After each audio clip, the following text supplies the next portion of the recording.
মত প্রকাশের স্বাধীনতার জন্য দেশের প্রতি দায়িত্ববোধ দরকার বললেন প্রধানমন্ত্রী। মাস্ক ছাড়া সরকারি বেসরকারি প্রতিষ্ঠানে প্রবেশ নয়, সেবাও নয়। পিকে হালদারকে গ্রেপ্তারে ইন্টারপোলে আবেদন করবে দুদক। করোনায় আরও 23 জনের মৃত্যু, নতুন শনাক্ত 1308। এবং অশুভ শক্তি বিনাশের প্রার্থনায় উদযাপিত হচ্ছে মহানবমী।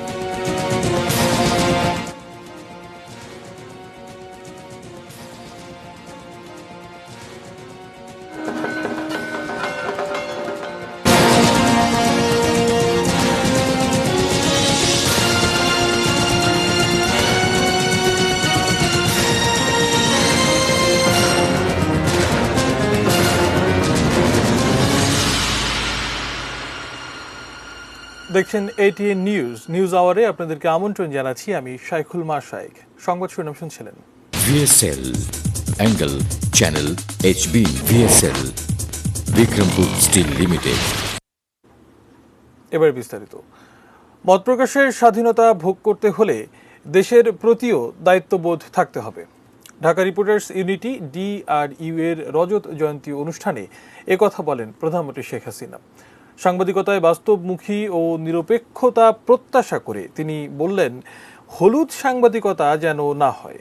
এ সময় দুর্নীতির বিরুদ্ধে সরকারের কঠোর অবস্থানের কথাও জানান তিনি। মাঠের সাংবাদিকদের সবচেয়ে বড় সংগঠন ঢাকা রিপোর্টার্স ইউনিটি বা DRU। সংগঠনটির রজত জয়ন্তীর অনুষ্ঠানের উদ্বোধন করলেন প্রধানমন্ত্রী শেখ হাসিনা। গণভবন থেকে ভিডিও কনফারেন্সে হোটেল ইন্টারকন্টিনেন্টালের অনুষ্ঠানে যুক্ত হন তিনি। যা খুশি আপনারা কিন্তু রিপোর্ট করতে পারেন, সেখানে আমরা কোনো বাধা দেইনি। দেশের কোথায় কি ঘটছে তা জানতে সহায়তা করে গণমাধ্যম। অনেক সময় গণমাধ্যমের রিপোর্ট দেখে ব্যবস্থা নেওয়ার কথা জানিয়ে প্রতিবেদনে বস্তুনিষ্ঠতা আশা করেন প্রধানমন্ত্রী। চিন্তা, বিবেক, মত প্রকাশের স্বাধীনতা, কিন্তু সেই স্বাধীনতাটা ভোগ করতে গেলে সাথে সাথে অপরের প্রতি যে দায়িত্ববোধ, দেশের প্রতি যে দায়িত্ববোধ, রাষ্ট্রের প্রতি যে দায়িত্ববোধ, সে দায়িত্ববোধটাও কিন্তু থাকতে হবে। আগে একটু মামলা হলেই কিন্তু সাংবাদিকদের চট করে গ্রেপ্তার করে নেওয়া হতো। আমরা কিন্তু সেটাও পেনাল কোড সংশোধন করে দিয়েছি, যাতে হয়রানির সম্মুখীন না হতে হয়। পত্রপত্রিকায় সরকারের সমালোচনাকে সাধুবাদ জানান প্রধানমন্ত্রী। তবে সেই সমালোচনাই দায়িত্ববোধ যেন থাকে সাংবাদিকদের কাছে, এমন প্রত্যাশা করেন তিনি। সাংবাদিকতাটা আমরা নিরপেক্ষতা চাই। নীতিহীন সাংবাদিকতা কোনো দেশের কল্যাণ আনতে পারে না। সমালোচনা সবাই করুক, তাতে আপত্তি নেই, কারণ সমালোচনার মধ্য দিয়েই অনেক কিছু জানা যায়। সেই হলুদ সাংবাদিকতাটা যেন না থাকে। প্রধানমন্ত্রী বলেন, দুর্নীতি নিয়ে গণমাধ্যমে সরকারের সমালোচনা করে লেখালেখি হয়, অথচ সরকার কোনো দুর্নীতিবাজকেই ছাড় দিচ্ছে না। যেখানে 75 পরবর্তী সময়ে সরকারিভাবে দুর্নীতিবাজদের আশ্রয় প্রশ্রয় দেওয়া হতো। আমরা যেখানে দুর্নীতি পাচ্ছি, সে আমার যত বড় দলের হোক, কর্মী হোক, যেই হোক, নেতা হোক, আমরা কিন্তু সাথে সাথে ব্যবস্থা নিচ্ছি। হ্যাঁ, তাতে আমাদের বিরোধী যা, তাদের লেখার সুযোগ হচ্ছে বা বলার সুযোগ হচ্ছে যে আওয়ামী লীগ দুর্নীতি করছে, কিন্তু এই কথাটা কেউ চিন্তা করছে না যে আওয়ামী লীগ দুর্নীতিকে প্রশ্রয় দিচ্ছে না। সে যেই হোক তার বিরুদ্ধে ব্যবস্থা নিচ্ছে, কারণ দুর্নীতির বীজ বপন করে গেছে 75-এর পর অবৈধভাবে ক্ষমতা দখলকারী সরকারগুলি। প্রথমে জিয়াউর রহমান, এরপরে এরশাদ, এরপরে খালেদা জিয়া। মানুষের চিন্তা চেতনা দেশের জন্য যেন উদ্বুদ্ধ হয়, সে ধরনের সাংবাদিকতাও প্রত্যাশা করেন প্রধানমন্ত্রী। এখন সম্প্রচার আইন প্রণয়নেরও কাজ চলছে। Mohsin Kabir, ATN news, Dhaka. No mask, no entry, no service. সরকারি বেসরকারি প্রতিষ্ঠানের জন্য এমন নির্দেশনা দিয়েছে সরকার। গণপরিবহনেও মাস্ক পরা বাধ্যতামূলক। মন্ত্রিসভার বৈঠকের পর এমন নির্দেশনার কথা জানিয়েছেন মন্ত্রিপরিষদ সচিব। আরিফ জামালের রিপোর্ট দেখুন।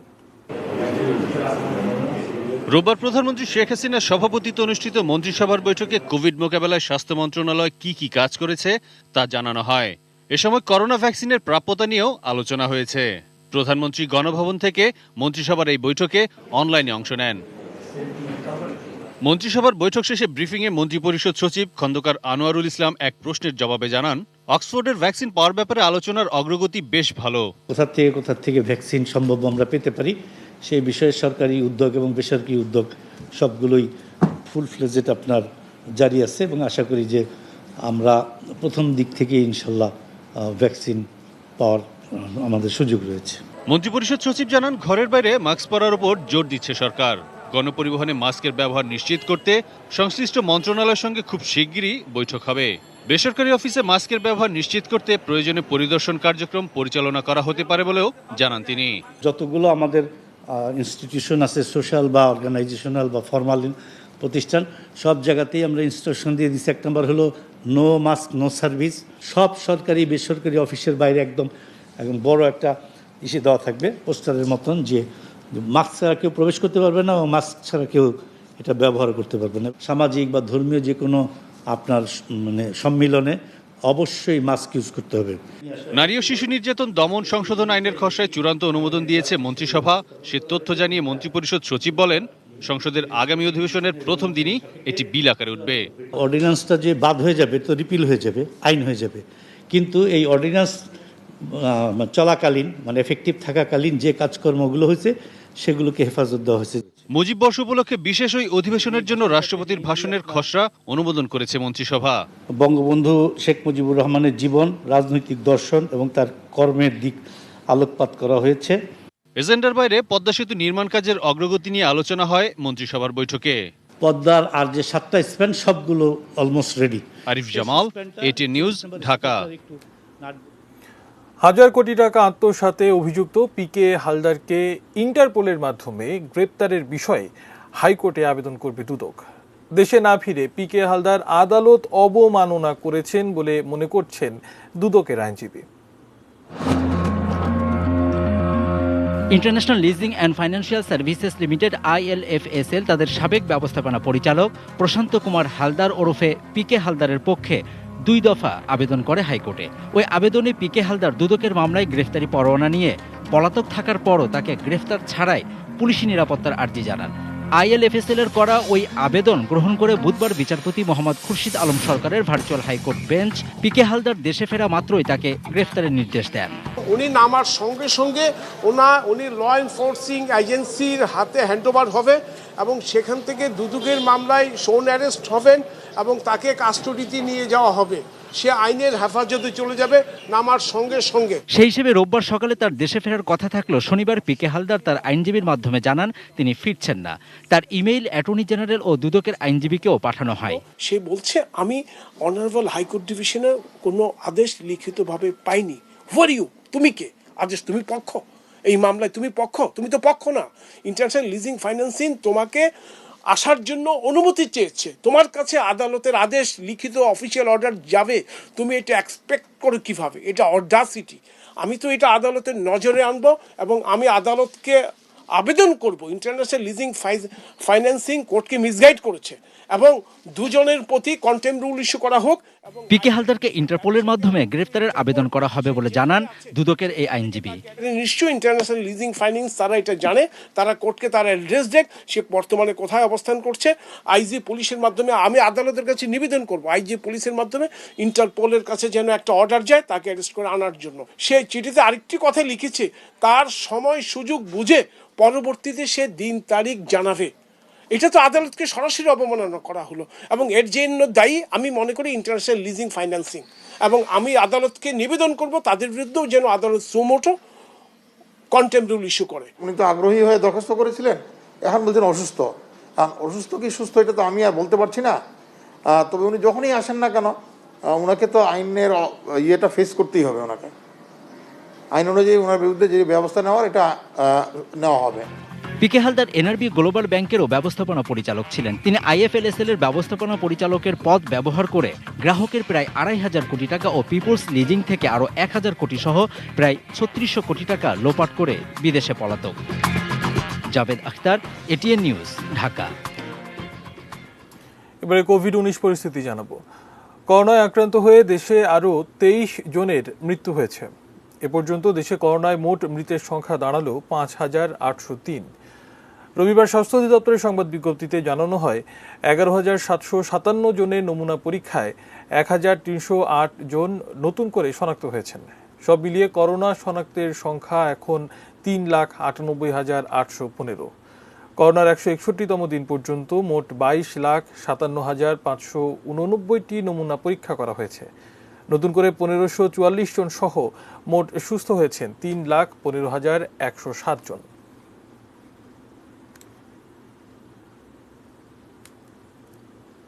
এবারে শারদীয়া দুর্গোৎসব সৌজন্যে Vinayak gold and diamond garden.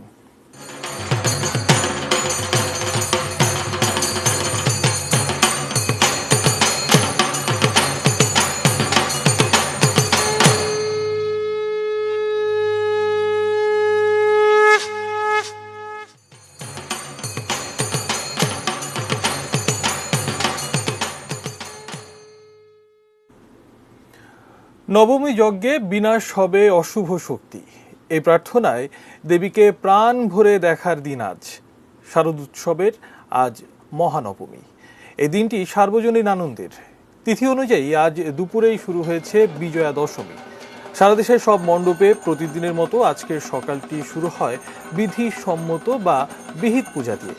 তবে নবমীর বিশেষত্ব হোমযজ্ঞের আনুষ্ঠানিকতায়। নিখুঁত বেলপাতা খাঁটি ঘি দিয়ে আগুনে পুড়িয়ে বালুর মঞ্চে চলে হোম যজ্ঞানুষ্ঠান। এর মধ্য দিয়েই অশুভ শক্তির বিনাশ সম্পন্ন হয় আর শুভ শক্তির বিকাশে শান্তি ফেরে পৃথিবীতে। করোনার দুঃসময়ে এই যজ্ঞের গুরুত্ব তাই অন্যরকম বলে মনে করেন সনাতন ধর্মগুরুরা। স্বাস্থ্য সতর্কতায় বিজয়া দশমীর শোভাযাত্রা এবার নিষিদ্ধ থাকলেও দুর্গোৎসবের এই শেষ সময়ে আনন্দের অংশীদারিত্বে কমতি হবে না।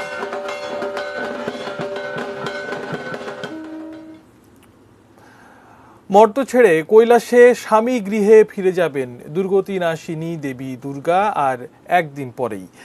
তাই মহানবমীর দিনটি আনন্দ বন্দনায় মাতিয়ে রেখেছেন সনাতন ধর্মাবলম্বীরা। রোগবালায় আর অশুভ শক্তির হাত থেকে মুক্তি পেতেই ভক্তি ভরে মহানবমীতে পালিত হয়েছে বিহিত পূজা। মহানবমীর সকালটাই উৎসবের গন্ধমাখা, আনন্দের রংটা আরো উস্কে দিয়েছে প্রকৃতি। শাস্ত্র অনুযায়ীও মহানবমী তিথি অন্যান্য তিথির তুলনায় শুভ।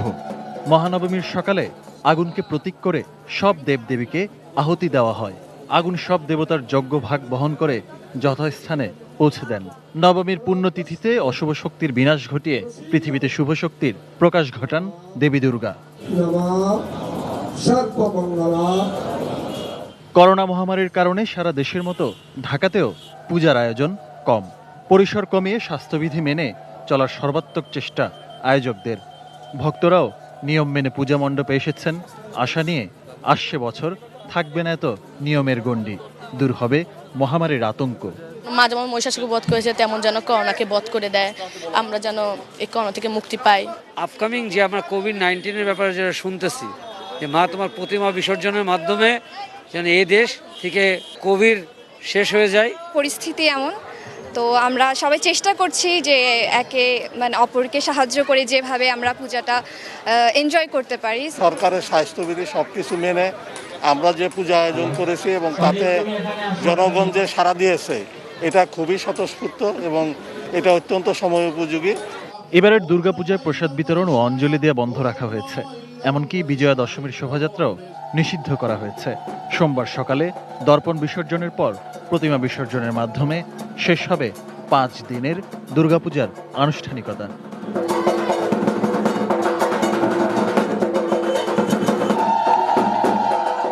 আহমেদ রাব্বি তানিম, এটিএন নিউজ, ঢাকা। মাতৃত্ব নিয়ে গর্ব করলেও এই সমাজে মাসিক ব্যাপারটা অদ্ভুত লজ্জার। অথচ নিরাপদ মাতৃত্বের অন্যতম পূর্ব শর্ত নিরাপদ ও স্বস্তির মাসিককাল। ঠিক এই ব্যাপারটি মনে করিয়ে দেওয়া হচ্ছে মিডিয়াপাড়া সার্বজনীন দুর্গোৎসবে। 10 টাকায় পূজার কাপড়ের আনন্দের পর এবার আগত প্রতি নারী পাচ্ছেন বিনামূল্যে sanitary napkin. Sajeda Sweety report দেখুন। মিডিয়াপাড়ার শারদীয় দুর্গোৎসব শাস্ত্রমতে সব আচারই পালন হচ্ছে, কিন্তু সামাজিক দায়বদ্ধতার জায়গাটিও যে ভুলতে নেই কোনো ব্যস্ততায়, বরং এমন আয়োজনগুলোতেই সামাজিক নানা ট্যাবু ভাঙার সুযোগ তৈরি করতে হয়। সেটি হচ্ছে এ মণ্ডপে নারী শক্তির প্রতীক দেবী দুর্গার উপস্থিতিতেই চলছে ট্যাবু ভাঙার চেষ্টা। মাসিক, পিরিয়ড শব্দগুলো যেন খুব গোপন। প্রকৃতির স্বাভাবিক এ সুস্থ শারীরিক প্রক্রিয়াকে যুগে যুগে অহেতুক লজ্জার চাদরে ঢেকে খেসারত কম দিতে হয়নি। খেসারতের দিন শেষ করতেই তাই মণ্ডপে আগত নারীদের জন্য এই উপহার স্যানিটারি ন্যাপকিন বা প্যাড। ট্যাবু কেউ আমাদেরকে আরোপ করে দেয়নি, আমরা নিজেরাই বোধহয় ইনহেরিট করেছি। এই বিশেষ সময়টা থাকে তখন মেয়েগুলো যেন কুকড়ে থাকে, তার যেই বন্ধুটির সঙ্গে সারাদিন ওঠা বসা তাকেও যেন মন খুলে বলতে পারছে না। তো বিদ্যানন্দের ওরা যখন নাকি এটা এমন করে সবার হাতে দিচ্ছে, এটা এক ধরনের উত্তরণ আমার কাছে মনে হয়। দেশ জুড়ে অনেক ভালো উদ্যোগের জন্য জনপ্রিয় বিদ্যানন্দ ফাউন্ডেশন নিজেদের তত্ত্বাবধানে স্বাস্থ্যসম্মতভাবে তৈরি এই ন্যাপকিন। টাকার অভাবে স্যানিটারি প্যাড কিনতে পারছে না, তাদেরকে আমরা এগুলো দিয়ে সাহায্য করি। প্রতিটা মেয়েকে সচেতন করার জন্য বিদ্যানন্দের পক্ষ থেকে এটা উপহার। আমরা জানি আমরা সমস্যা সলভ করতে পারবো না, তো আমাদের মতো অনেকে সামনে দিকে এগিয়ে আসতে হবে, আমাদের মতো কাজ করতে হবে, তাহলে এই সমস্যাটা সমাধান করা সম্ভব হয়তো। মাসিক ব্যাপারটা সব নারী চিনলেও স্যানিটারি ন্যাপকিন চেনেন না এমন অনেকেই আছেন, কারো আবার সামর্থ্যের বাইরে। ফার্মেসিতে কিনতে গেলেও পরিবেশটা নারী বান্ধব নয়, এমনই নানা সংকোচ আর অস্বস্তিতে কাটে নারীর মাসিককাল। এই অবস্থার পরিবর্তন চান ভুক্তভোগীরা। প্রত্যেকটা মেয়ের কাছে এটা খুব নর্মাল একটা বিষয়, প্রত্যেকে যেন এই সুযোগটা পায়। ন্যাপকিনটা সবার সামর্থ্যের মধ্যে আসে, সবাই যাতে ইউজ করতে পারে, এরকম সুব্যবস্থা করা আমাদের সকল মেয়েদের তো দায়িত্ব, পাশাপাশি ছেলেদেরও দায়িত্ব। পজিটিভ একটা জিনিসকে আমরা নিজেরা সাকসেসফুলি সেপারেটেড রাখবো। এই মণ্ডপে ফ্রি প্যাড বিতরণ চলবে দেবী বিসর্জন পর্যন্ত, যদিও সারা বছরই নারীদের কাছে এই সামগ্রী সুলভ করতে চান আয়োজকরা। এটিএন নিউজের কানেক্টিং বাংলাদেশ বরাবরই নারীদের স্বাস্থ্য নিয়ে কাজ করছে এবং এই প্যাড বিতরণ করা হবে অনুষ্ঠানটির সকল পর্বে নারীদের মাঝে। এখন থেকে কানেক্টিং বাংলাদেশ টিমের সঙ্গে যারা সরাসরি উঠোনে বসবেন তারা কিন্তু চেয়ে নেবেন আমাদের গাড়ির কাছে, আমার সহকর্মীরা যারা যাবেন আপনাদের ওখানে, আর আমি তো স্টুডিওতে থাকি, আমি যখন আপনাদের কাছাকাছি থাকবো আমার কাছ থেকেও চেয়ে নেবেন নিশ্চয়ই। এই মাতৃত্ব যদি গর্বের হয় তবে মাসিক কেন লজ্জার। Sajida Sweety, ATN news, Dhaka.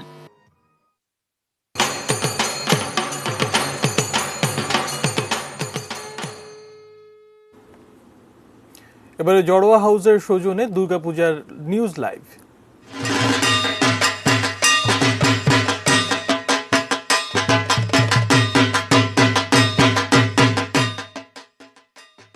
রাজধানীর দয়াগঞ্জ লোকনাথ মন্দিরে আছেন সহকর্মী AK আজাদ, সেখানকার পূজার আয়োজন দেখতে যুক্ত হচ্ছে তার সঙ্গে। আজাদ, পূজার আয়োজনের সার্বিক কি চিত্র সেটি আপনার মাধ্যমে দেখতে চাই।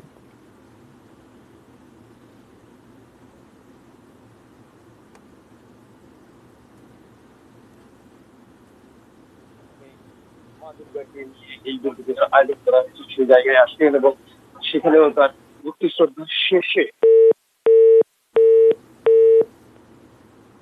সহকর্মী AK আজাদ আমাদের সঙ্গে যুক্ত হয়েছিলেন। আমরা আবারও তার সঙ্গে যুক্ত হব। দয়াগঞ্জের লোকনাথ মন্দিরের পূজার আয়োজনের খবর আমরা দেখে নিচ্ছিলাম তার কাছ থেকে। সময় হলো বাজিদ ইসলি বিরতি নেবার, এরপর আরো জানিয়ে ফিরব।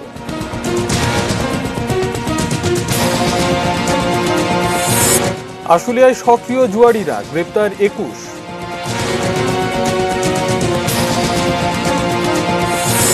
এবং সিলেটের মেয়রের আশ্বাসে অনশন ভাঙলেন রায়হানের স্বজনরা।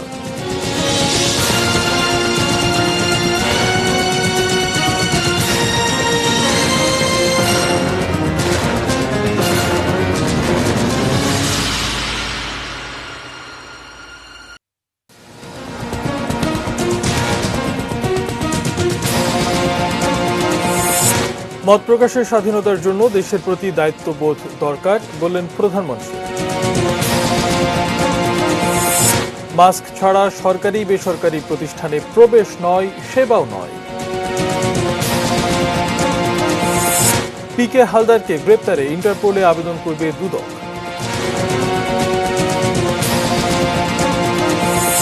করোনায় আরও 23 জনের মৃত্যু, নতুন শনাক্ত 1308। এবং অশুভ শক্তি বিনাশের প্রার্থনায় উদযাপিত হচ্ছে মহানবমী।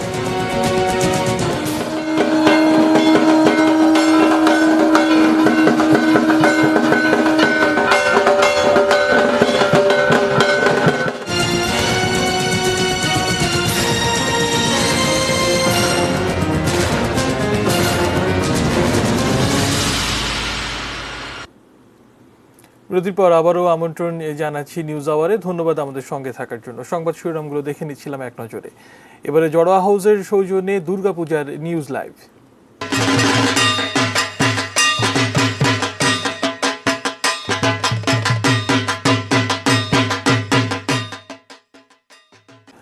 রাজধানীর দয়াগঞ্জ লোকনাথ মন্দিরে আছেন সহকর্মী AK আজাদ। সেখানকার পূজার আয়োজন দেখতে যুক্ত হব তার সঙ্গে। আজাদ, নবমীর এই সন্ধ্যায় এই মন্দিরে পূজার আয়োজন কি চলছে, সবিস্তার জানাবেন।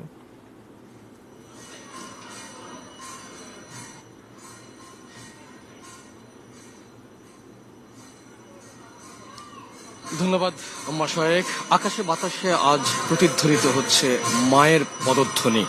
আজকে এই মহানবমীতে দেবীকে প্রাণ ভরে দেখার শেষ দিন বলা হয়ে থাকে সনাতন ধর্মাবলম্বীদের মতে। তারা বলছেন যে পরদিনই অর্থাৎ আগামীকালকে বিসর্জনের মধ্য দিয়ে দুর্গতি নাশিনী ভক্ত পূজারী দর্শনার্থীদেরকে কাঁদিয়ে কৈলাসে আবার ফিরে যাবেন। এবার দেবী ফিরবেন গজে চড়ে, এসেছিলেন দোলাই করে।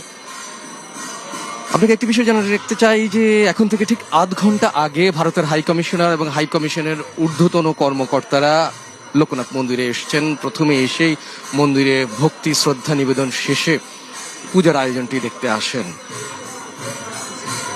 মা লক্ষ্মীকে কিভাবে তারা এখানে পূজা অর্চনা করছেন, বিশেষ করে সন্ধ্যায় যে আরতি করা হয়ে থাকে সেসব শেষ করে তারপর তিনি দুটি পরিবেশনা উপভোগ করেন। লোকনাথ মন্দিরের পূজা উদযাপন কমিটির পক্ষ থেকে শিশুদেরকে দিয়ে একটি পরিবেশনা এবং বড়রাও একটি পরিবেশনা করেন, এবং এটি কোনো সাংস্কৃতিক অনুষ্ঠান ছিল না। তার কারণটি হচ্ছে যে এবার সরকারের নির্দেশনা মেনে মহামারীর মধ্য দিয়ে স্বাস্থ্যবিধি মানা এবং পূজাকে সীমিত আকারে পূজা অর্চনাকে করবার জন্যই তারা এ ধরনের একটি পরিবেশনা করেছিলেন, যে পরিবেশনার মধ্যে দুর্গতি নাশিনী দেবীর প্রশংসা এবং স্তুতি ফুটে ওঠে। আর এই পরিবেশনাটি দেখার পরই ভারতীয় হাই কমিশনার তিনি এখানে বক্তব্য রেখেছিলেন যারা পূজা করবার জন্য এসেছেন এবং মায়ের আশীর্বাদ নেওয়ার জন্য ছুটে এসেছেন তাদের কাছে। তিনি বলেছেন মন্দিরে মন্দিরে যে সম্প্রীতির বন্ধনটি তিনি দেখতে পেয়েছেন এটি আসলেই একটি মানুষের মধ্যে এক ধরনের দৃষ্টান্ত স্থাপন করছে এদেশের মানুষের মধ্যে। আজকে সকালের দিকেই ভিত পূজার মধ্য দিয়ে এই মহানবমীর অনুষ্ঠানটি শুরু হয়েছিল 9:57।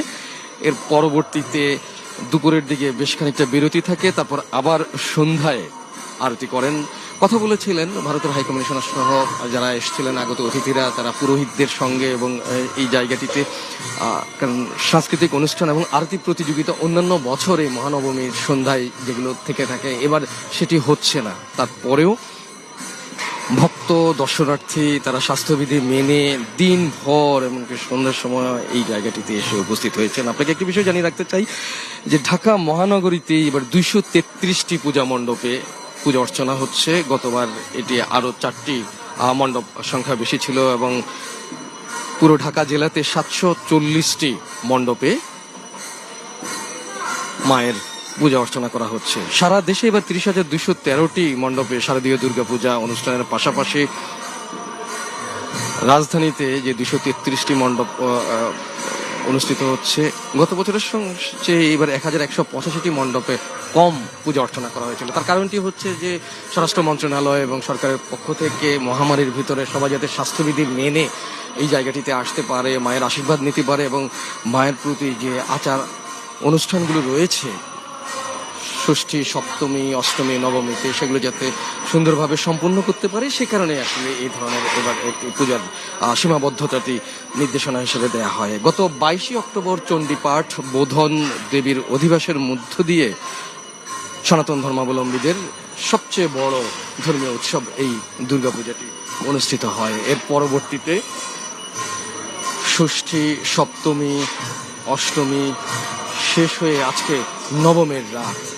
আপনাকে আগেই বলেছিলাম যে আনুষ্ঠানিকভাবে আজই শেষ রাত মহানবমীর এই রাত্রিকে বলা হয়ে থাকে সনাতন ধর্মাবলম্বী যেভাবে চিন্তা, কারণ আগামীকাল তারা বিসর্জন দিবেন, মা দুর্গা ফিরে যাবে তাদেরকে কাজে। এবার মায়ের কাছে তারা একটা বিষয়ই চেয়েছেন, যে সারা বিশ্ব জুড়ে বাংলাদেশ সহ যে মহামারীটি মানুষের মধ্যে এক ধরনের অস্বস্তি অস্থিরতা তৈরি করেছে, সেই বিষয়টি যেন এবার মা পুরোপুরি মুক্ত করে সবার মধ্যে শান্তি সমৃদ্ধি সুখ নিয়ে আসেন। এটাই ছিল ভক্ত পূজারী পুরোহিত এবং যারাই এসেছেন আগত অতিথি সবার এই প্রার্থনা এবং এই কামনাই ছিল। এখনকার মতো এই ছিল আমার কাছে সর্বশেষ।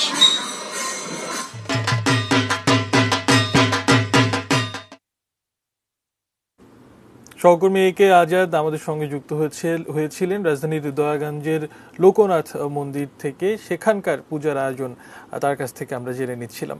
এবারে দেখে নেব দেশের বিভিন্ন জেলায় পূজা উদযাপনের চিত্র।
এবার অন্যান্য প্রসঙ্গ।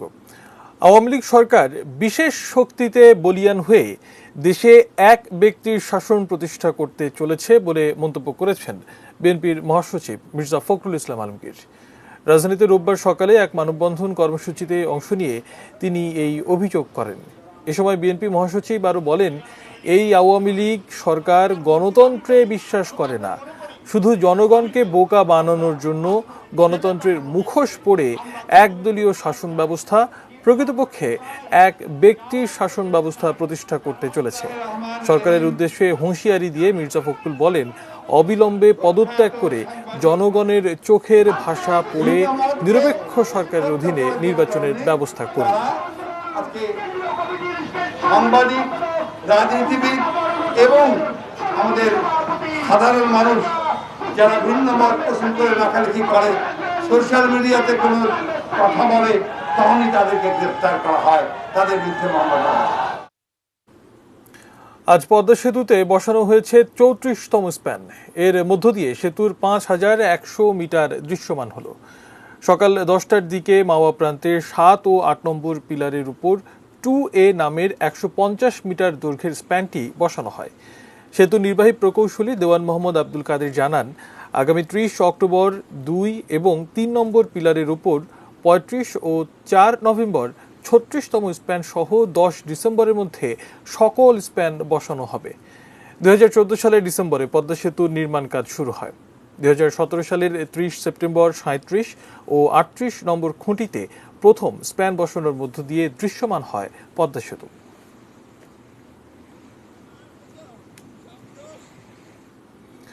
লেবাননে জাতিসংঘের শান্তি রক্ষা মিশন শেষে দেশে ফিরেছে বাংলাদেশ নৌবাহিনীর যুদ্ধ জাহাজ বিএনএস বিজয়। 2017 সালের 1 ডিসেম্বর বহুজাতিক মেরিটাইম টাস্ক ফোর্সের সদস্য হিসেবে 110 জন নাবিক নিয়ে লেবানন যায় বিএনএস বিজয়। গত 4 আগস্ট লেবাননের রাজধানী বৈরুতে ভয়াবহ বিস্ফোরণে জাহাজটি ক্ষতিগ্রস্ত হয়। পরে বন্ধুত্বের নিদর্শন হিসেবে তুরস্ক সরকার এর মেরামত করে দেয়। গত 24 সেপ্টেম্বর এটি লেবানন থেকে রওনা দিয়ে আজ সকালে বাংলাদেশের জলসীমায় প্রবেশ করে। জাহাজটিকে নেভাল জেটিতে স্বাগত জানান নৌবাহিনী প্রধান অ্যাডমিরাল এম শাহিন ইকবাল। সফলভাবে শান্তিরক্ষা মিশন শেষ করা এবং বিস্ফোরণে আহত নাবিকরা চিকিৎসার পর সুস্থভাবে দেশে ফেরায় তিনি জাহাজের সকল অফিসার ও সৈনিককে অভিনন্দন জানান। বৈরুত বন্দরের বিস্ফোরণের ঘটনায় জাহাজটি ক্ষতিগ্রস্ত হওয়া সহ অনেকেই কম বেশি আহত হয়েছিল। অসুস্থদের সুস্থতা নিশ্চিত করা এবং জাহাজ মেরামত করে দেশে ফিরে আনার জন্য আমি জাহাজের প্রতিটি সদস্যদের অসীম সাহস, উদ্যম এবং পেশাদারিত্বের প্রশংসা করছি। ক্যাসিনো বিরোধী অভিযানে কিছুদিন বন্ধ থাকার পর আবারও যেন সক্রিয় জুয়ারিরা। ক্যারাম বোর্ড খেলার আড়ালে ভিন্ন কৌশলে চলছে এই খেলা। গতরাতে সাভারের আশুলিয়ার অভিযান চালিয়ে জুয়া পরিচালনাকারীদের একজন সহ 21 জুয়ারিকে গ্রেপ্তার করেছে র্যাব। ইলেকট্রিক সুইচে নির্দিষ্ট মাছ মারতে পারলেই যুক্ত হবে পয়েন্ট, জেতা যাবে টাকাও। ন্যূনতম 100 টাকা দিয়ে শুরু হয় খেলা, পাশাপাশি আসর জমত মাদকেরও। সন্ধ্যা রাতে এই আসরে নিম্নবিত্ত আর গভীর রাতে মধ্যবিত্তদের জুয়া। র্যাবের অভিযানে বাইপাইল এলাকা থেকে গ্রেপ্তার হওয়া এই আসরের 21 জুয়ারির কাছ থেকে উদ্ধার করা হয় একটি ইলেকট্রনিক ক্যাসিনো বোর্ড, ইয়াবা, বিয়ার, মোবাইল সেট এবং নগদ টাকা।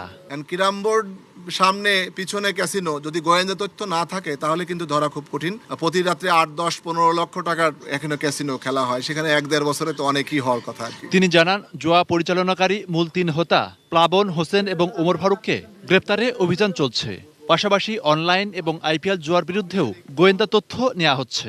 আইপিএল এর নামে এক ধরনের জুয়া চলছে বলে আমাদের কাছে খবর আছে। এই জুয়ার বিরুদ্ধেও আমরা অ্যাক্টিভ আছি, আমরা তাদের বিরুদ্ধেও আমরা অভিযান চালিয়ে তাদেরকে আটক করব। Monirul Islam Mintu, ATN news, Dhaka. Sylhet city কর্পোরেশনের মেয়র আরিফুল হক চৌধুরীর আশ্বাসে অনশন ভাঙলেন বন্দর পুলিশ ফাঁড়িতে নির্যাতনে নিহত রায়হানের মা সালমা বেগম এবং তার স্বজনরা। অন্যদিকে রায়হান হত্যা মামলার আসামি পুলিশ কনস্টেবল টিটুকে আরও 3 দিনের রিমান্ডে নেওয়া হয়েছে। রায়হান হত্যায় জড়িত সব পুলিশ সদস্যকে গ্রেপ্তারের দাবিতে সকাল 11:30টায় বন্দরবাজার পুলিশ ফাঁড়ির সামনে আমরণ অনশন শুরু করেছিলেন তারা। এই অনশন কর্মসূচির সঙ্গে বিভিন্ন এলাকার মানুষ এবং সংগঠন একাত্মতা প্রকাশ করে। এদিকে রায়হান হত্যা মামলায় ওই ফাঁড়ির কনস্টেবল টিটু চন্দ্র দাস ও হারুন উর রশিদকে রিমান্ডে নিয়েছে তদন্ত সংস্থা পিবিআই। জবানবন্দি দিতে রাজি না হওয়ায় টিটুকে আরও 5 দিনের রিমান্ডে চাওয়া হয়। আদালত 3 দিনের রিমান্ড মঞ্জুর করেন। গত 11 অক্টোবর রায়হান আহমেদকে বন্দরবাজার পুলিশ ফাঁড়িতে নিয়ে নির্যাতন করা হয়। পরে ওসমানী মেডিকেল কলেজ হাসপাতালে তার মৃত্যু হয়।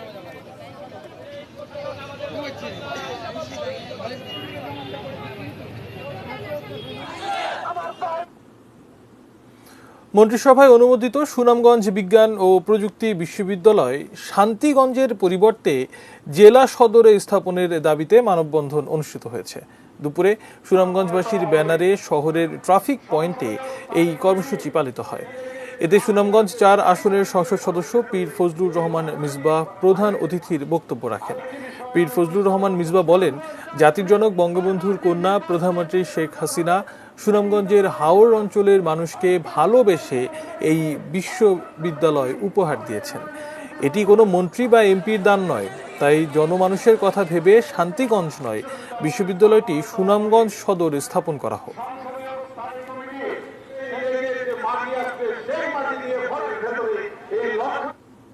এবারে সোশ্যাল ইসলামী ব্যাংক লিমিটেড বাণিজ্য সংবাদ।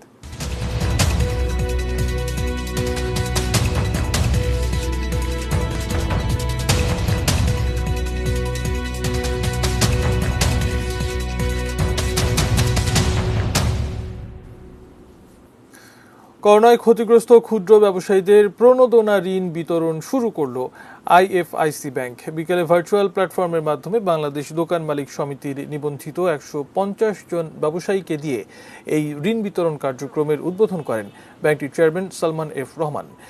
এই ঋণের আওতায় একজন ক্ষুদ্র ব্যবসায়ী 4% সুদে সর্বোচ্চ 50,000 টাকা ঋণ পাবেন।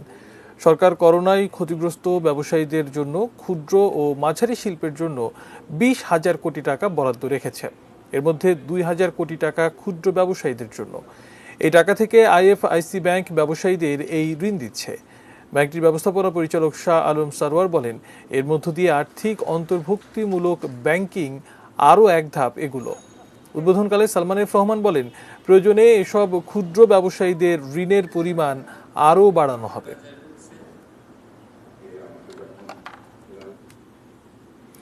ত্রিশ টাকা কেজি দরে আলু বিক্রি শুরু করেছেন রংপুরের পাইকারি ব্যবসায়ীরা। আজ নগরীর কাচারি বাজারে এই কার্যক্রমের উদ্বোধন করেন রংপুর জেলা প্রশাসক আসিফ আহসান। এ সময় আলু আড়তদার ও ব্যবসায়ী সমিতির নেতারা সহ প্রশাসনের ঊর্ধ্বতন কর্মকর্তারা উপস্থিত ছিলেন। নগরীর কাচারি বাজার, সাতমাথা, পায়রা চত্বর ও শাপলা চত্বরে এই আলু বিক্রি কার্যক্রম চলবে। এছাড়া দাম নিয়ন্ত্রণে রাখতে জেলা প্রশাসনের ভ্রাম্যমাণ আদালত পরিচালনা সহ শিগগিরই টিসিবির মাধ্যমে আলু বিক্রি শুরু হবে।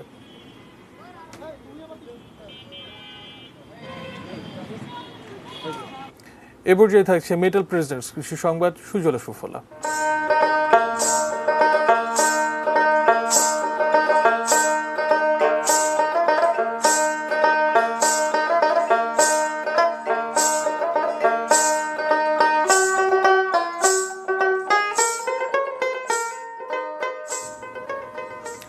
মানিকগঞ্জে অনেক কৃষকই এবার লাউ চাষ করে বেশ লাভবান হয়েছেন। পুষিয়ে নিতে পেরেছেন বন্যার ক্ষতি। বন্যার পানি নামার সাথে সাথে জেলার ৭ উপজেলায় বিভিন্ন শাকসবজির আবাদ শুরু হয়েছে। এর মধ্যে অনেকেই তাদের সবজি বাজারে তুলেছেন। বিশেষ করে লাউ বিক্রি করে বেশ লাভবান হচ্ছেন জেলার কৃষকরা। কৃষি অফিস জানিয়েছে, এবার জেলার ৮,৫০০ হেক্টর জমিতে লাউ সহ বিভিন্ন শাকসবজির লক্ষ্যমাত্রা ধরা হয়। বন্যার পানি নেমে না যাওয়ায় এখন পর্যন্ত ২৫০০ হেক্টর জমিতে শাকসবজির আবাদ সম্ভব হয়েছে। এরপরও লক্ষ্যমাত্রা অর্জনে আশাবাদী কৃষি অফিস। ফলন এবং বাজার নিয়ে খুশি কৃষকরা।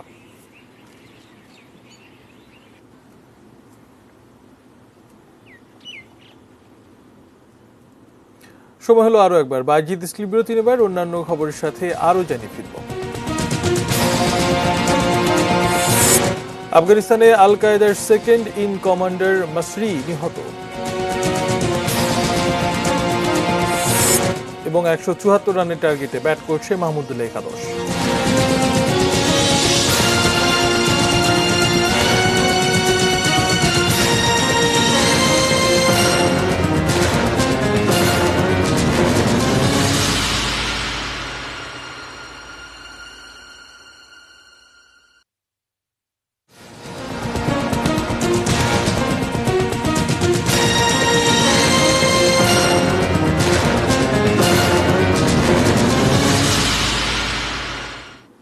বিরতির পর আবার আমন্ত্রণ জানাচ্ছি নিউজ আওয়ারে। ধন্যবাদ আমাদের সঙ্গে থাকার জন্য।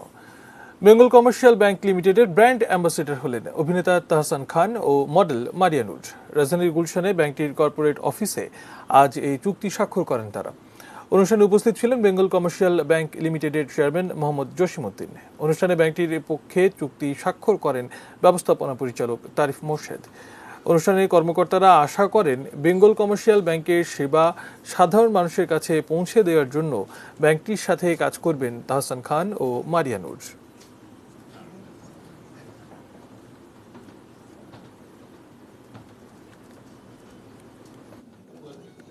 ভাই মোবাইলটা একটু নিচে নামান না। হ্যালো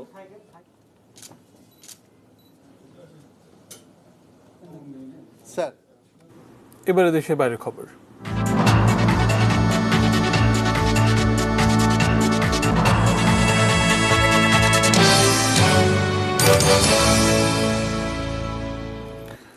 আফগানিস্তানের নিরাপত্তা বাহিনীর অভিযানে আল কায়েদার second in command Abu Mohsin Al Masri নিহত হয়েছেন।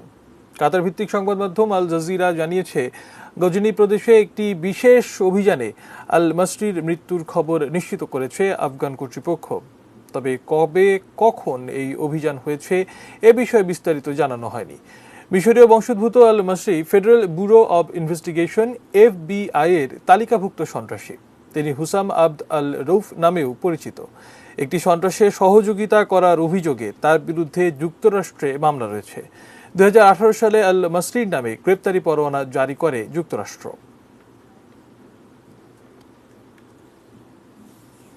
আর্মেনিয়ার একটি যুদ্ধ বিমান গুলি করে ভূপাতিত করেছে আজারবাইজান। আজারবাইজানের প্রতিরক্ষা মন্ত্রণালয় এক বিবৃতিতে এই দাবি করেছে।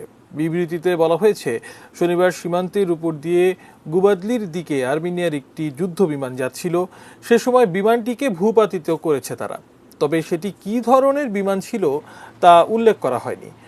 একই দিনে আঘধেরা অঞ্চলে আর্মেনিয়ার একটি ড্রোনও ধ্বংসের দাবি করেছে আজারবাইজান। তবে এ ব্যাপারে আর্মেনিয়ার পক্ষ থেকে কোনো মন্তব্য পাওয়া যায়নি এখনো। নাগোর্নো কারাবাখ অঞ্চল নিয়ে দেশ দুটির পুরনো সংঘাত গত ২৭ সেপ্টেম্বর থেকে নতুন করে আবার শুরু হয়েছে। এতে এরই মধ্যে কয়েকশো মানুষের প্রাণহানি হয়েছে। সংঘাত নিরসনে মধ্যস্থতার চেষ্টা চালিয়ে এসেছে রাশিয়া। তবে মস্কোর উদ্যোগে দুটি অস্ত্রবিরতি চুক্তিতে পৌঁছার পরও লড়াই থামেনি। সবশেষ যুক্তরাষ্ট্রের পক্ষ থেকে সংঘাত নিরসনের প্রচেষ্টা চলছে। এবারে খেলার খবর জানাবো।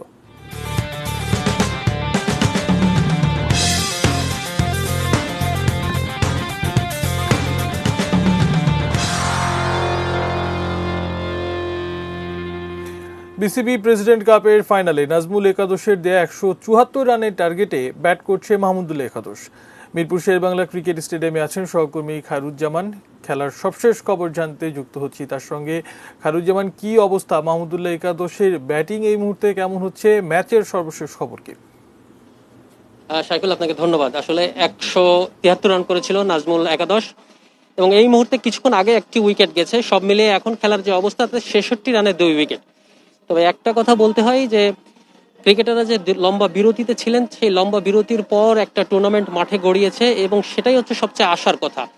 এবং এখন এই মুহূর্তে মাহমুদুল্লাহ একাদশ যেভাবে ব্যাটিং করছে, কারণ উইকেট নিয়ে আসলে কিছুটা সমালোচনা তো ছিলই, কারণ লম্বা সময় যখন ক্রিকেট থেকে বিরতিতে থাকে ক্রিকেটাররা এবং উইকেটও কিন্তু বিরতিতে থাকে, সে কারণে এই উইকেটে কিন্তু খুব বেশি রান দলীয়ভাবে কেউই করতে পারেনি। বিশেষ করে এই টুর্নামেন্টে আমরা দেখেছি বেশ কয়েকবার ২০০-র উপরে রান হয়েছে, কিন্তু সেটা আসলে খুব কষ্ট সৃষ্টে হয়েছে।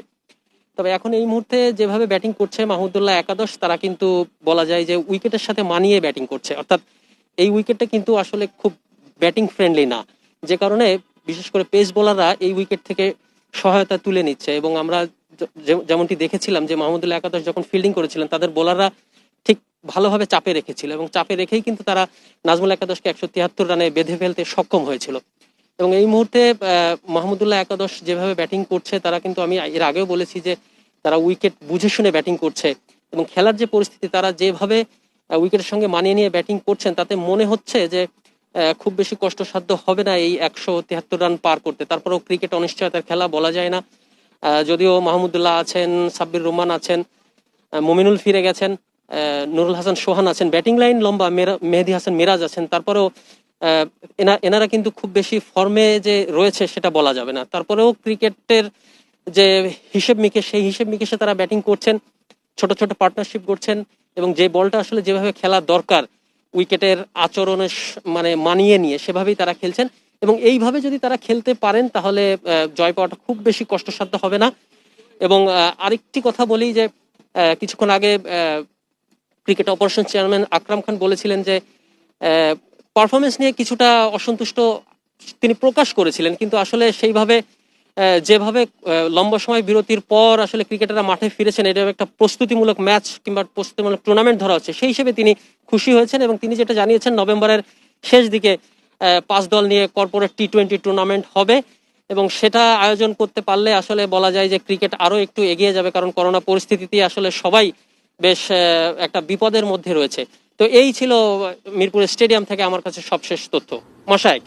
খায়রুজ্জামান, অসংখ্য ধন্যবাদ আপনাকে। আপনি জানাচ্ছিলেন বিসিবি প্রেসিডেন্ট কাপের আজকের ফাইনালের সর্বশেষ খবর। আমরা আছি নিউজ আওয়ারের আয়োজনে। এবার এক নজরে শিরোনামগুলো জানিয়ে দেব আরও একবার।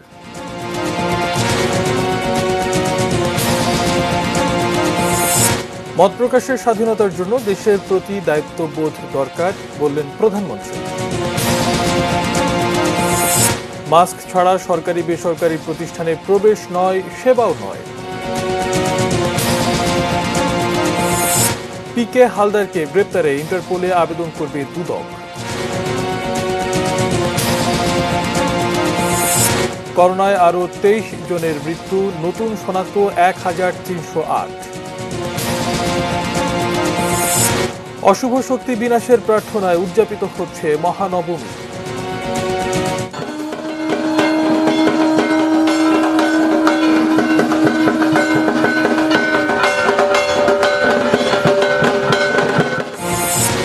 আশুলিয়ায় সক্রিয় জুয়াড়িরা, গ্রেপ্তার 21।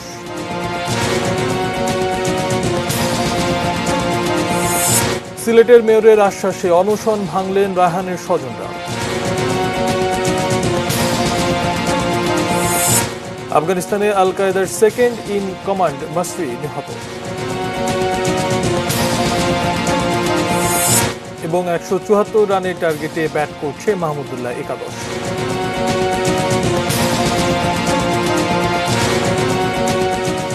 এই ছিল নিউজ আওয়ার। সঙ্গে থাকুন, দেখতে থাকুন এটিএন নিউজ। এটিএন নিউজের ব্রেকিং নিউজ আপনার মোবাইল পেতে টাইপ করুন START স্পেস AN এবং পাঠিয়ে দিন 5959 নম্বরে। ধন্যবাদ।